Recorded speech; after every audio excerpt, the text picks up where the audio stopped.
Salut à tous et à toutes, c'est Nosur. Aujourd'hui les gars, on se retrouve pour la suite de Qui sera le meilleur abonné. On va se retrouver pour l'étape 16, 17 et 18, voilà, l'avant-dernier épisode. 5 comme en tête, voilà. Alors voilà, j'aimerais tenir à m'excuser pour le long moment où j'étais absent, voilà. Je vais pas expliquer la cause, voilà, parce que c'est un peu personnel. Sinon, on va retourner sur la course. Une échappée qui est partie devant et qui est bien partie pour aller peut-être chercher la victoire avec Kevin Ross, Tim Wellens, Thomas Voeckler et Lars Fish. Attention à lui au sprint. T'as le peloton derrière qui est emmené à vive allure. On voit McBurger ici qui roule. On a tous les sprinters. Voilà, on veut un sprint. Là, franchement, ils veulent un sprint. Donc, franchement, on essaye de. Ça roule très très bien. Alors, on va aller voir ça. Bono qui a été lâché, Barta aussi.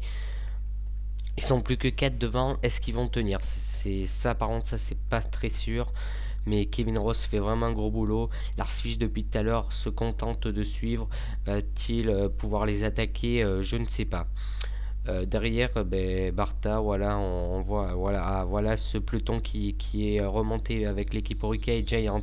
Excusez-moi s'il y a du bruit à côté de moi, voilà, c'est parce que j'habite en plein centre-ville et du coup il y a beaucoup de bruit. Voilà. Barta, donc je disais la Orica et la Giant, voilà. Bon, excusez-moi si j'ai pas aussi mis les nouveaux maillots. Je vais terminer ce Tour de France avec ce DB. Après, attention, il y a un petit moment de lag. Je vais terminer ce Tour de France avec cette DB et après je passerai sur la World DB 2017. Voilà, parce que je l'ai déjà. À l'heure où je tourne la vidéo, je l'ai déjà. Et je peux vous dire qu'elle est superbe. Bravo à Benji Nazen. À 6 km de l'arrivée, oui, 6 km de l'arrivée, ça roule plus. Et l'échappée qui va peut-être aller au bout. Oh là là là, ça se regarde. Ça se regarde. L'échappée va-t-il aller au bout? L'échappée va-t-il aller au bout avec Thomas Voeckler qui en remet une? Thomas Voeckler qui en remet une. Et oui, du coup, c'est la Sky qui donne tout. La Sky qui donne tout. Mais Thomas Voeckler qui donne tout pour l'échapper. Je ne comprends pas pourquoi. Attention, Lars Fish qui se replace. Mais ça se regarde encore une fois. Et du coup, ça lance le sprint de très loin. Et oui, ça lance le sprint de très loin. Manskelson, Lars Fish qui, oh là là là, ça déboîte. Malnieri, Berich qui va aller s'imposer. C'est Berich qui va aller s'imposer. Victoire de la Orica aujourd'hui. Victoire d'Alan Berich devant le maillot jaune. Oh, très belle victoire d'Alan Berich devant le maillot jaune. Cléo Gléo signe la 3e place. Et Dylan Van Boom la 4e. Les sprinters se sont fait avoir. Ils y sont allés trop tôt. Et ça a permis à Alan Berich d'aller chercher Ayman. Pardon, j'ai dit Alan. À Ayman Berich d'aller chercher la victoire. Très belle victoire pour ce coureur. Voilà, qui est récompensé. Bravo à lui. Alors que là, ça arrive, tous les groupes arrivent. Le groupe de Copa, Bono, attention, voilà. Tous les groupes qui vont arriver un à un. Voilà, Federico. Après, bon, après, il y a tous mes coureurs là, je sais pas pourquoi. Mais bon, c'est pas grave. De toute façon, je les contrôle pas, donc c'est pas un gros problème. Alors, victoire d'Ayman Berich, voilà, devant Yanis Barguil, le maillot jaune en personne et Cléo Gléo. Diane Van Boom, Mister Polo complète le top 5. Voilà, on va directement aller là. Alors, au sprint assez bizarre, hein, quand même, les sprinters qui ont lancé assez tôt et se sont fait avoir. Alors que l'échappée aussi, l'échappée pouvait largement aller au bout, mais malheureusement, ça n'a pas tenu, donc malheureusement, ils n'ont pas pu, ils n'ont pas eu la force de tenir jusqu'à l'arrivée. Donc dommage pour eux, surtout que Thomas Voeckler avait fait vraiment un super taf pour eux.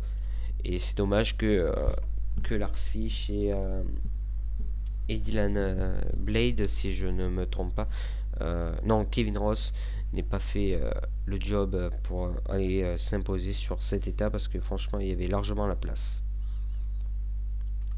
Alors, victoire de Berich, nickel. Au général, rien ne change, toujours Yanis Barguil devant Louis Lazarkid. J'ai pas regardé s'il y avait eu des abandons sur cette étape. Non, il n'y a pas d'abandon.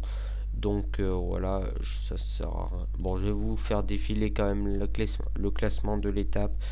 Voilà, je vous le montre. On va aller assez vite. Mettez pause surtout.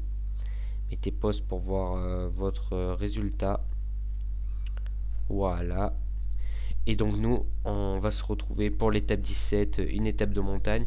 On va peut-être se retrouver en bas du col ou dans la descente du col de première catégorie. Allez, à tout de suite. Donc on se retrouve pour l'étape 17 entre Berne et Finot et Mosson.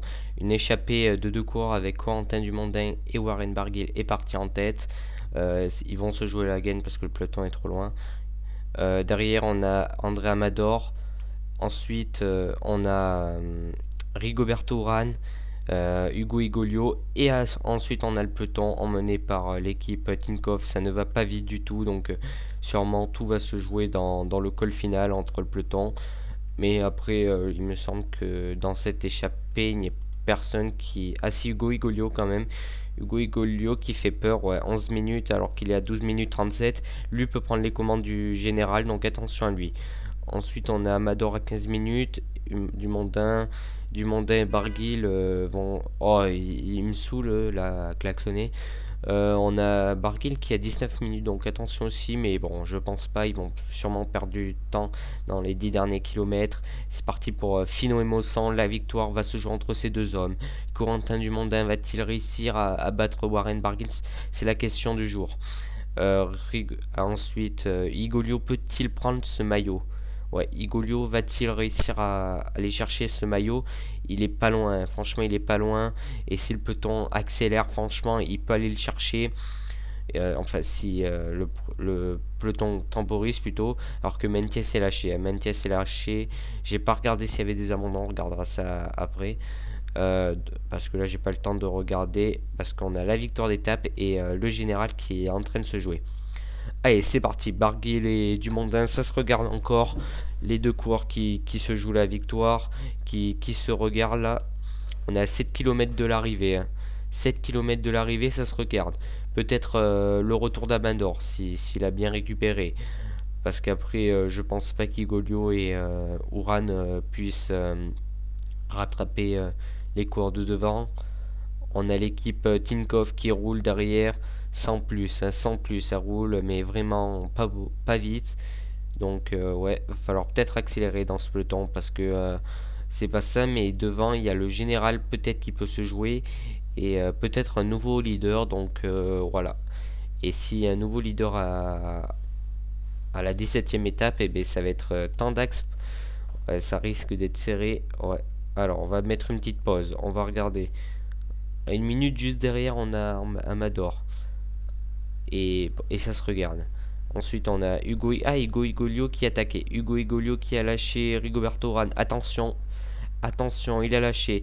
Et c'est parti, la Tinkoff qui mène. Ah voilà, enfin ça accélère dans ce peloton.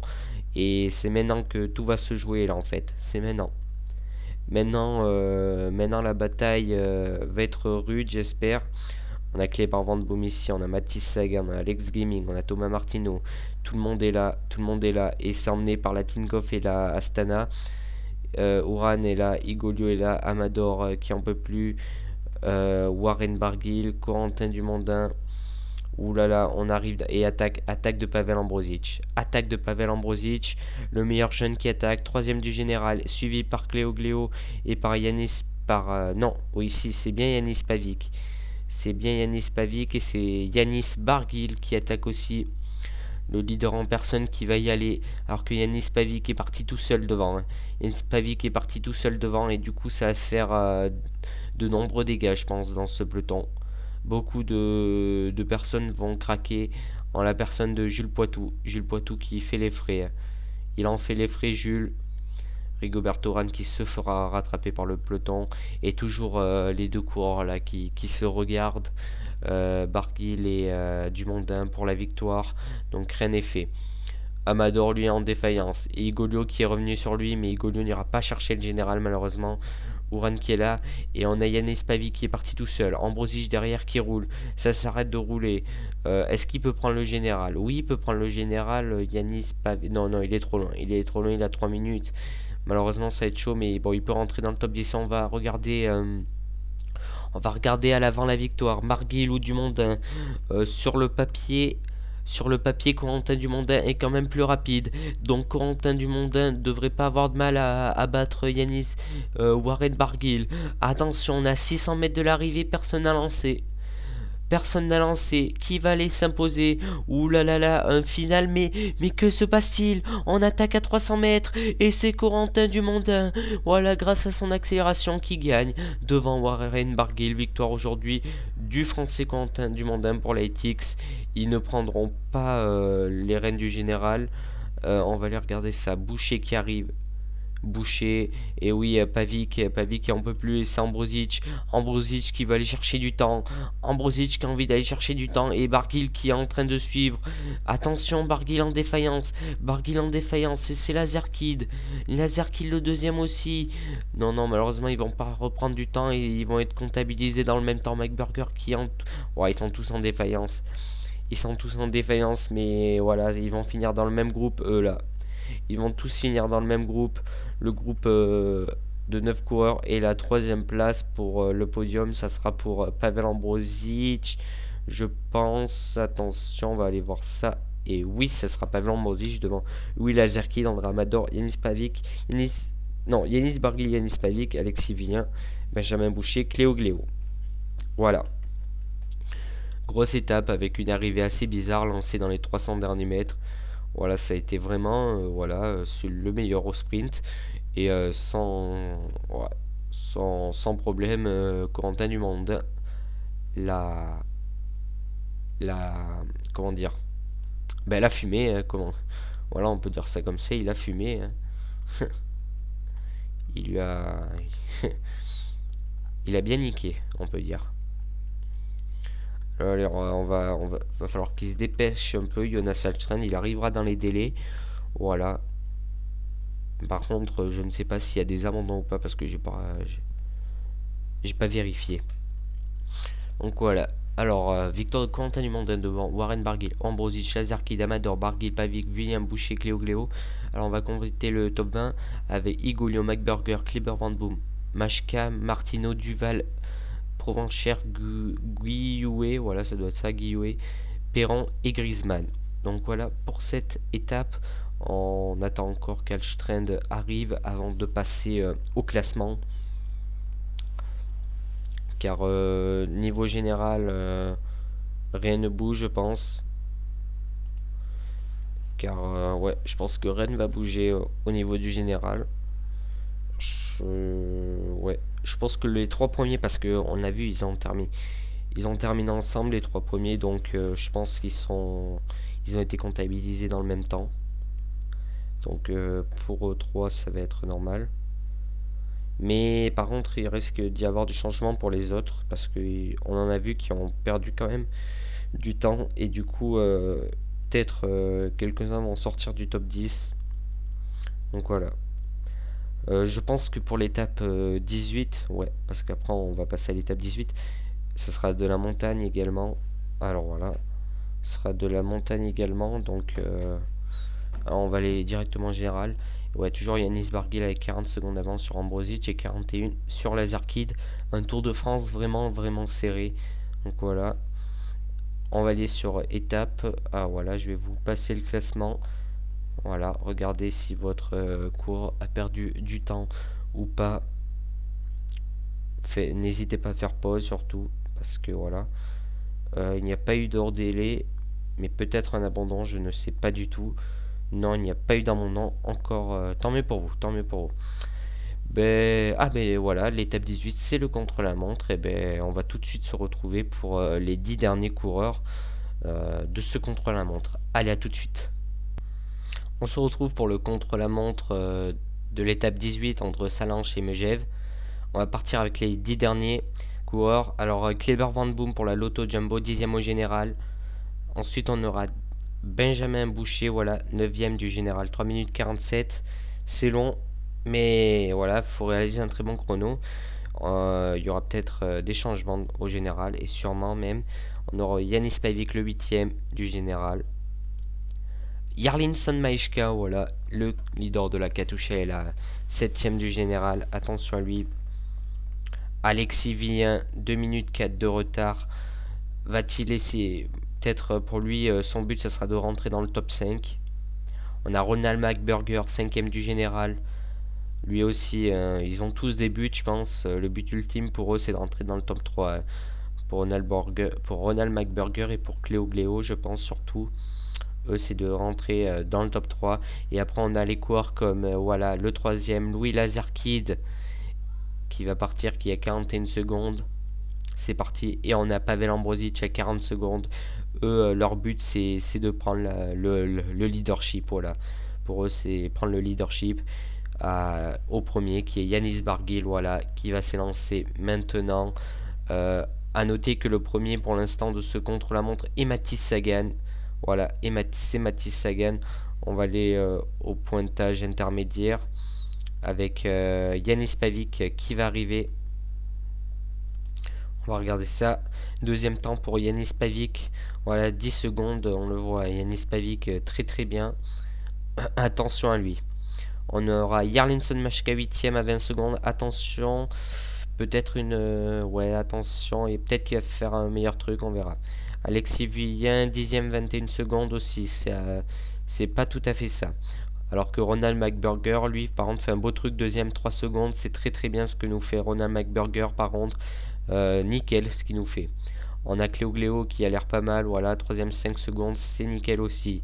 On a Louis Lazarkid, peut-être aussi, lui il est peut-être en difficulté, en deuxième à 2 secondes. Ah non, c'est bon, c'est nickel pour Louis Lazarkid. Pavel Ambrosic qui fait un bon chrono également. Je pense au premier intermédiaire, quatrième 3 secondes, c'est bien aussi.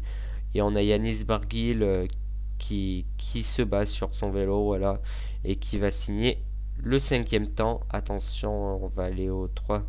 On va aller... voilà, ici. On va aller suivre le deuxième pointage avec Yanis Pavic. Yanis Pavic qui passe deuxième au voilà.